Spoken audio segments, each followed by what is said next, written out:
Surat metro project હેઠળ આજથી corridor 2 પર ટ્રાયલ રનનો પ્રારંભ. ભેસાણથી અડાજણ ગામ સુધીના 6.5 કિલોમીટરના અંતરમાં મેટ્રો ટ્રેનનો ટ્રાયલ રન કરવામાં આવ્યો. કોરિડોર 2 હેઠળ ભેસાણથી અડાજણ ગામ વચ્ચેના 7 સ્ટેશનોના સ્ટ્રક્ચરનું કામ સફળતાપૂર્વક પૂર્ણ કરી લેવામાં આવ્યું છે.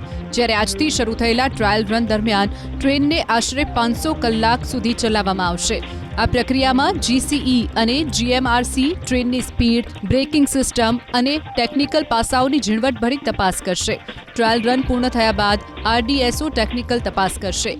બાદમાં સીએમઆરએસ પ્રક્રિયા હાથ ધરવામાં આવશે. સીએમઆરએસ સુરક્ષાનું આખરી નિરીક્ષણ કરીને લીલી ઝંડી આપશે, જે બાદ સુરતના નાગરિકો મેટ્રોની સફર માણી શકશે. સુરત મેટ્રો પ્રોજેક્ટ હેઠળ આજથી કોરિડોર 2 પર ટ્રાયલ રનનો પ્રારંભ. ભેસાણથી અડાજણ ગામ સુધીના 6.5 કિલોમીટરના અંતરમાં મેટ્રો ટ્રેનનો ટ્રાયલ રન કરવામાં આવ્યો.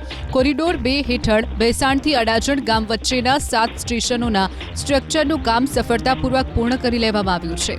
જ્યારે આજથી શરૂ થયેલા ટ્રાયલ રન દરમિયાન ટ્રેનને આશરે 500 કલાક સુધી ચલાવવામાં આવશે. આ પ્રક્રિયામાં જીસીઈ અને જીએમઆરસી ટ્રેનની સ્પીડ, બ્રેકિંગ સિસ્ટમ અને ટેકનિકલ પાસાઓની ઝીણવટભરી તપાસ કરશે. ટ્રાયલ રન પૂર્ણ થયા બાદ આરડીએસઓ ટેકનિકલ તપાસ કરશે. બાદમાં સીએમઆરએસ પ્રક્રિયા હાથ ધરવામાં આવશે. સીએમઆરએસ સુરક્ષાનું આખરી નિરીક્ષણ કરીને લીલી ઝંડી આપશે, જે બાદ સુરતના નાગરિકો મેટ્રોની સફર માણી શકશે.